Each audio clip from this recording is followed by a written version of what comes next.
ministre. La parole est à Monsieur Thomas Thévenoud. Merci, Monsieur le Président. Ma question s'adresse à Monsieur le Premier ministre. S'il vous plaît, allez. Sur un sujet d'actualité, les taxis et les VTC. Monsieur Cochet, s'il vous plaît. La loi du 1er octobre 2014 que j'ai eu l'honneur de présenter devant vous et qui a été adoptée grâce à des voix venues des groupes politiques de tous bords ici à l'Assemblée et au Sénat reposait sur un équilibre entre des règles du jeu clarifiées pour permettre aux VTC de se développer et un effort de modernisation demandé aux taxis parisiens.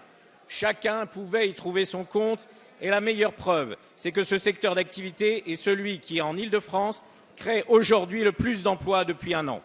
Je souhaite aujourd'hui interroger le gouvernement sur le service après-vente de cette loi. Commençons par les taxis. Où en est-on de la généralisation du paiement par carte bleue, de la mise en œuvre du forfait aéroport, de la suppression de la course d'approche? La voie réservée entre le centre de Paris et les grands aéroports, que compte faire le gouvernement après la décision du tribunal administratif de Montreuil qui a annulé sa mise en œuvre? Répondre à ces questions, c'est participer à l'attractivité de la France, c'est améliorer l'accueil des touristes étrangers sur notre sol. Les VTC maintenant. Les autoriserez-vous à emprunter les voies de bus dans Paris? Qu'en est-il du développement des offres de formation? Et puis, bien sûr, le cas Uber Pop.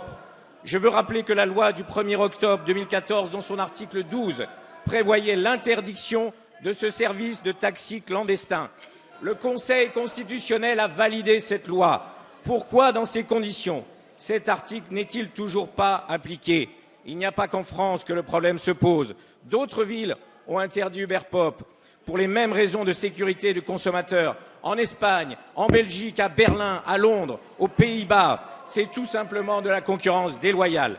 Monsieur le Premier ministre, la révolution numérique est un formidable levier pour créer des emplois, mais ce n'est pas le Far West et ce n'est pas à Uber, filiale de Google, la parole est à de Monsieur faire le secrétaire d'État chargé des transports, de la mer et de la pêche. Merci, Monsieur le Président. Monsieur le député, à votre question que vous posez au nom des députés non inscrits, je vais vous répondre en m'inspirant d'une seule règle à laquelle vous serez particulièrement attaché, qui est le respect de la loi.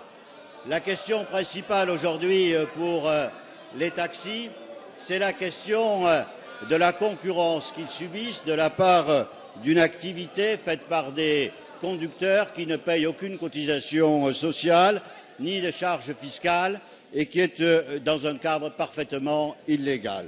La société Uber a été condamnée par le tribunal correctionnel de Paris. Il y a un appel qui sera examiné le 19 octobre. S'agissant des conducteurs Uber, la loi est claire.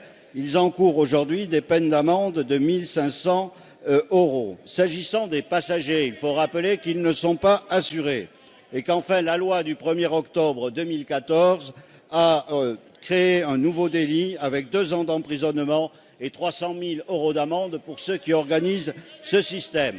Le gouvernement agit. Il y a aujourd'hui plus de 420 procédures qui ont été engagées depuis le 1er janvier par le gouvernement. La semaine dernière, les préfets, sur demande du Premier ministre et du ministre de l'Intérieur, ont interdit à Marseille, à Nantes et à Strasbourg l'organisation ou l'extension de cette activité. Les choses sont claires.